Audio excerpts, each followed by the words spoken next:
او د پښتونخوا ملي عوامي پارټۍ محترم زیارتوال صاحب، زما اکا صوفي خدایداد صاحب او د لیسې د ټولو ادارې د ښوونکو او محترم مدیر صاحب په اجازه باندې نن دا زموږ د افغانانو دپاره د ویاړ ځای دی چې موږ په یو د کډوالۍ په دې شرایطو کې او دلته په داسې پرتمینه غونډه کې ناست یو او وطن ته هغه سرمایه چې په روان 2020 کال کې د 2019 د تعلیمي کال میوه وړاندې کېږي.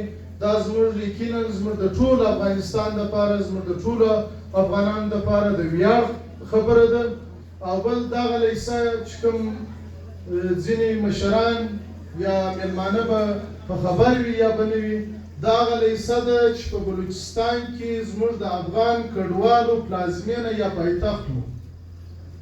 دا په ټول بلوچستان کې د دغې لیسې پرته بله تاریخي لیسه موږ نه درلوده. د دې لیسې زده کوونکي د هېواد داسې پوهنتون، داسې پوهنځی نه ده پاته چې د دې فارغه هلته زده کړې نه وي کړې یا فارغین ونه لري.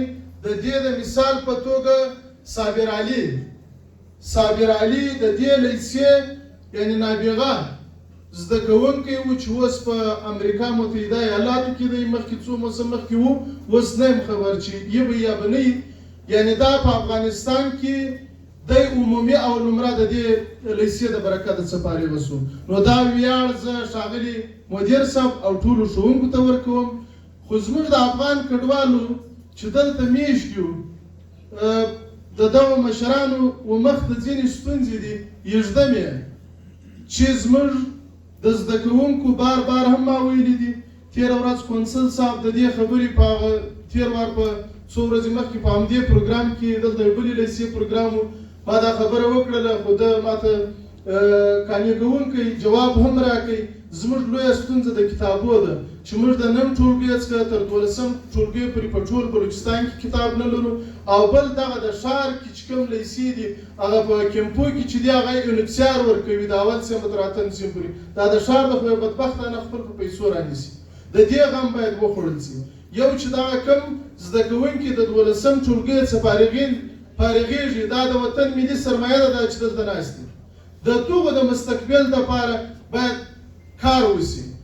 او بل کم چې زموږ د افغان کډوالو په کیمپو کې کومې ستونزې دي، د یونیسیار د افغانستان د جلالت مآب کونسل صاحب او د دغه میډیا که دلته څوک وي، د دې ټولو څخه په ډېر درنښت هیله او توقع ده چې دغه زموږ کومې ستونزې چې هلته د افغانانو پر مخ باندې پرتې دي، هغو ته هم د انسانیت په خاطر، د افغانیت په خاطر باندې، د اسلامیت په خاطر باندې هغو ته هم د حل لار ولټوي.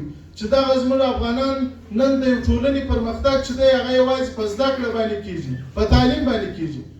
نورې ټولې حربې موږ استعمال کړلې، یوې حربې زموږ وطن موږ تباه سو مګر پرمختګ مو ونه کوي. دا 4 لسیزې کېږي موږ دا همدغه اور کې سوځل کېږو، خو یوازې زموږ د نجات لار چې هغه تعلیم دی. نو د دغه ټولو حکمرانانو څخه زموږ د یو انسان، د یو مسلمان، د یو افغان په حیث باندې دا هیله او توقع ده چې زموږ تعلیم ته ډېره توجه وکړي. او د ده زده کوونکو دپاره نور هېڅ شی نه غواړو، پیسې نه غواړو، یو شی نه غواړو، یوازې د کتاب مشکل باید راته حل شي. د کتاب مشکل باید راته حل شي. ځکه زه یو فرد یم، زما په وس کې نه کېږي، مګر د حکومتو په مابینځ کې دا خبره ژر حلېدلی شي که وغواړي. نو زموږ دغه هیله ده. بیا هم زه د دغه ټول چې تاسې ناست یاست د ټولو کور ودانۍ وایم چې په هغه لیسه کې دا لیسه به موږ تاسې ټول، دا زموږ د ټولو افغانانو ملي وجیبه ده چې دا د شهید حبیب الرحمن علي لیسه به دا په ټولو سپورټ به کوو.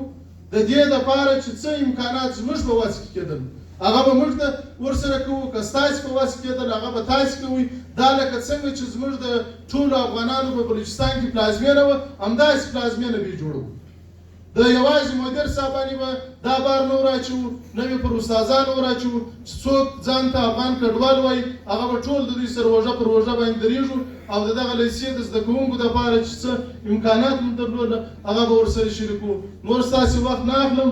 بیا هم د ټولو مشرانو څخه مې په ډېر درنښت هیله ده چې د دغه کډوالو د ماشومانو د تعلیم په ستونزو کې په حل کولو کې تاسې خپله پوره او په ایمانداري توګه باندې خپله فعاله ونډه واخلئ. مننه.